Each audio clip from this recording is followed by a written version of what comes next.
రైతు భరోసా ఎన్నికల సాకు మరోసారి రైతు భరోసా వాయిదా వేసిన రేవంత్ సర్కార్. మున్సిపల్ ఎన్నికల తరువాత రైతు భరోసా పెట్టుబడి సాయం పంపిణీ చేస్తామంటూ ముఖ్యమంత్రి రేవంత్ రెడ్డి ఇచ్చిన హామీపై రైతుల్లో అనుమానాలు వ్యక్తమవుతున్నాయి. సీఎం రేవంత్ రెడ్డి మాటలు నమ్మశక్యమేనా అనే చర్చ జరుగుతున్నది. గతంలోనూ ఇలాంటి హామీలు చాలాసార్లిచ్చారని, కానీ రైతు భరోసా మాత్రం దక్కలేదని రైతులు చర్చించుకుంటున్నారు. 2023 అసెంబ్లీ ఎన్నికలకు ముందు కూడా ఎన్నికలు పూర్తవ్వగానే ఒక్కో రైతుకు ఎకరానికి 15,000 పెట్టుబడి ఇస్తామంటూ ఆశ కల్పించారు.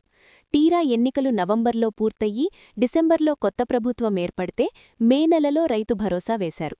అది కూడా బీఆర్ఎస్ ప్రభుత్వం సిద్ధం చేసిన నిధులతోనే ఎకరానికి 5,000 చొప్పున మాత్రమే జమ చేశారు. ఆ తర్వాత ఒక సీజన్ పూర్తిగా ఎగ్గొట్టి మరో 2 సీజన్లలో కోతలు పెట్టారు. ఇలా సీఎం రేవంత్ రెడ్డి చెప్పిన మాటలు ఎప్పుడూ ఖచ్చితంగా అమలు కాలేదని, ఇప్పుడు కూడా అంతేననే అభిప్రాయం రైతుల్లో వ్యక్తమవుతున్నది. ఎన్నికల తర్వాతే ఎందుకు, ఎన్నికలకు ముందే రైతు భరోసా పంపిణీ చెయ్యొచ్చు కదా అని రైతులు ప్రశ్నిస్తున్నారు. ఓట్ల కోసం మాటలు చెప్పడం, ఆ తర్వాత హామీలు ఎగ్గొట్టడం సీఎం రేవంత్ రెడ్డికి, కాంగ్రెస్ సర్కార్కు పరిపాటిగా మారిందనే విమర్శలు వినిపిస్తున్నాయి. మాయమాటలు, ఓట్లు దండుకునే యత్నం. ఇప్పటికే కాంగ్రెస్ సర్కార్పై ప్రజలు, రైతుల్లో వ్యతిరేకత నెలకొన్నది. ఇది సర్పంచ్ ఎన్నికల్లో ప్రతిఫలించింది. ఇప్పుడు పార్టీల గుర్తుపై జరిగే మున్సిపల్ ఎన్నికల్లోనూ అదే రిపీట్ అయితే కాంగ్రెస్కు కష్టకాలం మొదలవుతుందనే ఆందోళన సర్కార్ పెద్దల్లో నెలకొన్నది.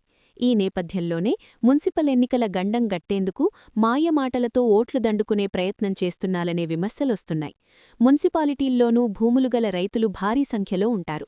కాబట్టి వారి ఓట్లు ఇతర పార్టీలకు పడకుండా, కాంగ్రెస్పై వ్యతిరేకత రాకుండా ఉండేందుకుగాను రైతు భరోసాపై ఆశలు కల్పిస్తున్నారనే విమర్శలు వినిపిస్తున్నాయి. సీఎం రేవంత్ రెడ్డి వ్యాఖ్యలు కూడా ఎన్నికల గండం గట్టెక్కితే చాలు అనే విధంగా ఉన్నాయనే అభిప్రాయం వ్యక్తమవుతున్నది. ఎన్నికల తర్వాత అంటే రైతు భరోసా ఎగ్గొట్టే కుట్రేనా? ఎన్నికలకు రైతు భరోసాకు లింకు పెట్టడంపై అనుమానాలు వ్యక్తమవుతున్నాయి. ఎన్నికల తర్వాత రైతు భరోసా అంటే ఎగ్గొట్టడమేననే అభిప్రాయాలు వ్యక్తమవుతున్నాయి. వ్యవసాయానికి, ఎన్నికలకు ఏం సంబంధమనే ప్రశ్నలు వినిపిస్తున్నాయి. రైతులకు అండగా నిలవాలన్న చిత్తశుద్ధి ఉంటే పంటలు వేసే సమయంలో రైతు భరోసా ఇవ్వాలి. కానీ ఎన్నికలకు ముడిపెట్టి ఆపడమెందుకనే ఆగ్రహం వ్యక్తమవుతున్నది. వాస్తవానికి రైతు భరోసా పెట్టుబడి సాయం సీజన్ ప్రారంభంలో, నాట్లు వేసే సమయంలో పంపిణీ చేస్తేనే రైతులకు ప్రయోజనం. డిసెంబర్, జనవరి లేదా ఫిబ్రవరి మొదటి వారం కల్లా పంపిణీ పూర్తి చేస్తే ఆ మేరకు రైతులు అప్పులు చేయాల్సిన పరిస్థితి తప్పుతుంది. కానీ యాసంగి పంటల సాగు పూర్తవుతున్నా ప్రభుత్వం రైతు భరోసా పంపిణీపై ఎలాంటి కసరత్తు మొదలుపెట్టలేదు. విశ్వసనీయ సమాచారం ప్రకారం ఈ సీజన్లో రైతు భరోసా ఎగ్గొట్టేందుకు ప్రభుత్వం సిద్ధమైనట్టు తెలిసింది. అందుకే తాత్సారం చేస్తున్నట్టు సమాచారం. ఈ నేపథ్యంలోనే ఎన్నికల తర్వాత రైతు భరోసా పంపిణీ చేస్తామంటూ మాయమాటలు చెబుతున్నారనే విమర్శలు వ్యక్తమవుతున్నాయి.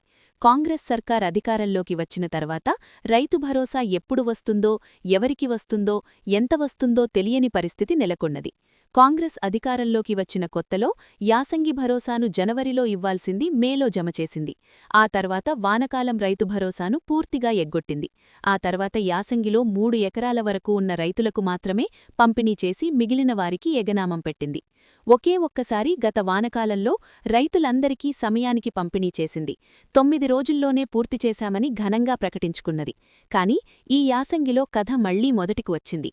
ఈసారి పూర్తిగా లేదా కొందరికి ఎగ్గొట్టాలనే ఆలోచనలో ప్రభుత్వమున్నట్టు తెలుస్తోంది. ఓట్ల కోసమే రైతు భరోసా. మాజీ మంత్రి నిరంజన్ రెడ్డి ధ్వజమెత్తారు. హైదరాబాద్, ఫిబ్రవరి 5. నమస్తే తెలంగాణ. మున్సిపల్ ఎన్నికల్లో ఓట్ల కోసమే ముఖ్యమంత్రి రేవంత్ రెడ్డి రైతు భరోసా పేరిట నాటకాలాడుతున్నారని మాజీ మంత్రి సింగిరెడ్డి నిరంజన్ రెడ్డి ధ్వజమెత్తారు. అసలు రైతు భరోసా ఇవ్వకుండా ఆపిందెవరు అని సూటిగా ప్రశ్నించారు. హామీల అమలులో కాంగ్రెస్ సర్కార్ ప్రజలను మోసం చేస్తున్నదని మండిపడ్డారు. డిసెంబర్లో వేయాల్సిన రైతు భరోసా ఇప్పటికీ వేయకపోవడంపై ఆగ్రహించారు. రైతులు యూరియా కోసం అల్లాడుతుంటే ప్రభుత్వానికి చీమ కుట్టినట్టయినా లేదని దుయ్యబెట్టారు. కేసీఆర్ ఏనాడూ మేడారం వెళ్లలేదని అబద్ధాలు చెప్పడం దుర్మార్గమని మండిపడ్డారు. ఆయన జాతరకు వెళ్లకుంటే ప్రజలకు ఇవ్వాల్సిన పథకాలు నిలిపివేస్తారా అని ప్రశ్నించారు. 250 కోట్లు వెచ్చించి కట్టిన మేడారం కట్టడాలు నెల తెరకకుండానే కుప్పకూలుతున్నాయని తెలిపారు. మోసాల సీఎం రేవంత్కు మున్సిపల్ ఎన్నికల్లో గుణపాఠం తప్పదని ఆయన హెచ్చరించారు.